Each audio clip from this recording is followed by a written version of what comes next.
Welcome to the Lives of the Eminent, a podcast where we delve into the fascinating stories of history's most remarkable individuals. I am your host, Plutarch, and today we embark on a journey through the life of the legendary Aretha Franklin, the Queen of Soul. Born with a voice that could move mountains and a spirit that could inspire generations, Aretha Franklin's story is one of triumph, resilience, and the unwavering pursuit of excellence. In this first segment, we explore the early life of Aretha Franklin, a period marked by both joy and hardship, yet ultimately laying the foundation for her future success. Born on March 25, 1942 in Memphis, Tennessee, Aretha was the daughter of Reverend Clarence LaVaughn Franklin and Barbara Siggers Franklin, a family deeply rooted in faith and music. Her father, a prominent Baptist minister known for his charismatic sermons and commitment to social justice, would later influence Aretha's music and artistic vision, instilling in her a sense of purpose that went beyond mere entertainment. In 1946, when Aretha was just 4 years old, her family made the pivotal move to Detroit, Michigan, where Reverend Franklin became the pastor of the New Bethel Baptist Church. This relocation not only changed the geographical landscape of Aretha's life, but also introduced her to the vibrant musical heritage of Detroit, a city that would become her home and a significant part of her story. The New Bethel Baptist Church, with its rich tradition of gospel music, became Aretha's first stage and a central part of her early life, providing her with a sense of community, spiritual nourishment, and the opportunity to develop her remarkable vocal talents. Aretha's childhood was not without its challenges. Her parents separated when she was just 6 years old, and her mother moved to Buffalo, leaving Aretha and her siblings in the care of their father. Despite these difficulties, Reverend Franklin provided a stable and loving environment for his children, encouraging their musical talents and fostering a strong sense of self-worth. Aretha's sisters, Irma and Carolyn, also played an important role in her early life, often singing together as a trio at church functions and local events, sharing in the joy and camaraderie that music brought to their lives. The New Bethel Baptist Church's choir, led by the renowned gospel singer James Cleveland, became a launching pad for Aretha's career, introducing her to the world of professional music.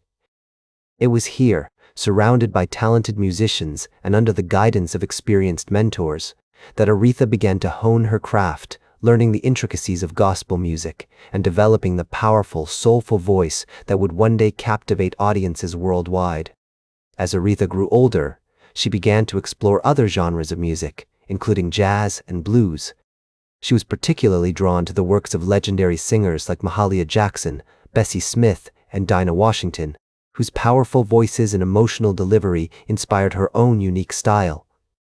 Her early education took place at the Detroit Public Schools, where she attended Northern High School, but it was during this period that Aretha's musical talents began to gain recognition beyond the confines of her church community. The historical context of Aretha's early years is also noteworthy. The 1940s and 1950s were a time of great social change in America, with the civil rights movement gaining momentum. Detroit, with its rich jazz and blues heritage, was at the forefront of this movement, influencing the development of Motown music and providing a fertile ground for artistic expression and social commentary. Aretha's early life was shaped by these broader social and cultural forces, which would later inform her music and artistic vision, imbuing her work with a depth and relevance that transcended mere entertainment. Her experiences during this formative period have laid the foundation for her future success as she prepares to embark on a journey that will take her from the churches of Detroit to the heights of international stardom. As Aretha transitioned from her teenage years into adulthood, she began to pursue a career in music with greater intensity. Her father, Reverend Clarence LaVaughn Franklin, recognizing her talent and potential, became her manager and helped her secure recording contracts. In 1960, at the age of 18, Aretha signed with Columbia Records, marking the beginning of her professional music career. During her time with Columbia, she released several albums that, while not achieving major commercial success, showcased her versatility as a singer and laid the groundwork for her future endeavors. In 1966, Aretha made a pivotal decision that would change the course of her career. She signed with Atlantic Records. This move proved to be a turning point, as it was at Atlantic that she found the perfect blend of creative freedom and professional guidance. Under the tutelage of producer Jerry Wexler, Aretha's music began to take on a new level of depth and soulfulness, blending gospel, blues, and rhythm and blues in a way that captivated audiences across genres. One of Aretha's earliest successes with Atlantic was her 1967 single, I Never Loved a Man the Way I Love You, which reached the top of the R&B charts. However, it was her follow-up single, Respect, that catapulted her to national stardom.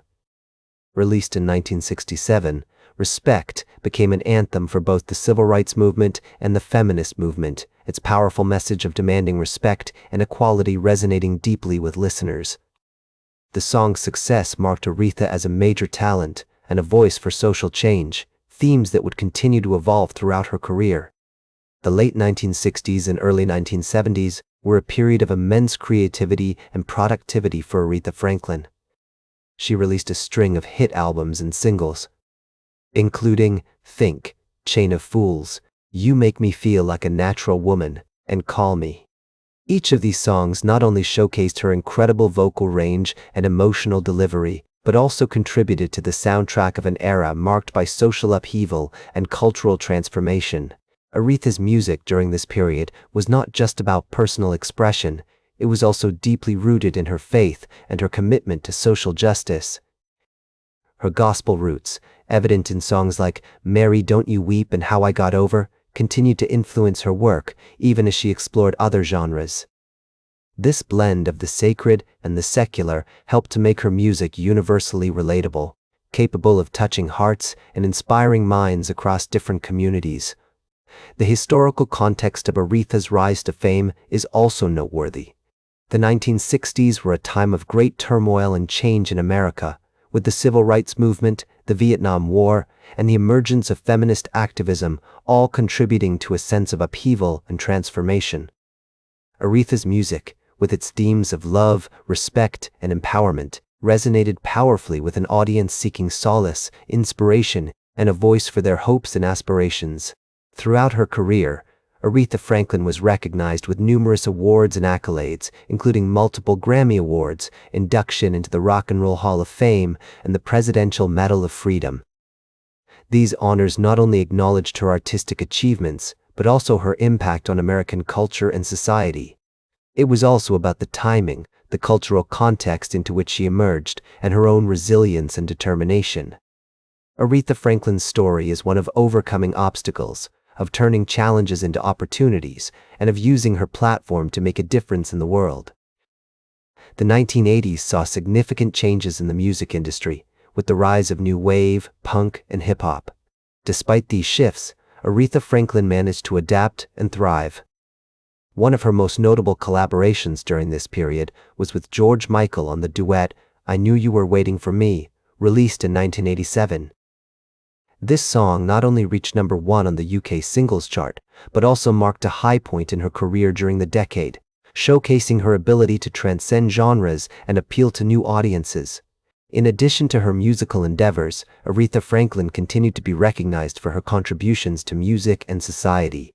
This honor was followed by numerous other awards, including multiple Grammy Awards, further cementing her status as one of the most respected and beloved artists of all time. Despite these professional successes, Aretha Franklin faced personal struggles during the 1980s and 1990s. She experienced health issues, including a battle with alcoholism and weight problems, which sometimes forced her to take breaks from performing. However, her resilience and dedication to her craft allowed her to continue creating music that inspired and uplifted her fans. The 1990s and 2000s saw Aretha Franklin exploring new musical directions while still honoring her roots in gospel, blues, and R&B. Her album, What You See Is What You Sweat, 1991, featured a mix of contemporary and classic soul sounds, demonstrating her ability to evolve with the times without losing sight of what made her music so enduring.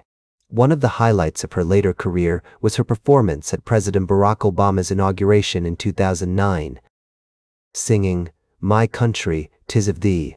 While wearing a distinctive hat that became an instant iconic image, Aretha Franklin embodied the spirit of American music and culture, bridging generations with her powerful voice. Throughout the 2010s, despite dealing with health issues, including pancreatic cancer, Aretha Franklin continued to perform and release new music. Her last album, Aretha Franklin Sings the Great Diva Classics, 2004, was a tribute to other legendary female vocalists, showcasing her enduring love for music and her peers.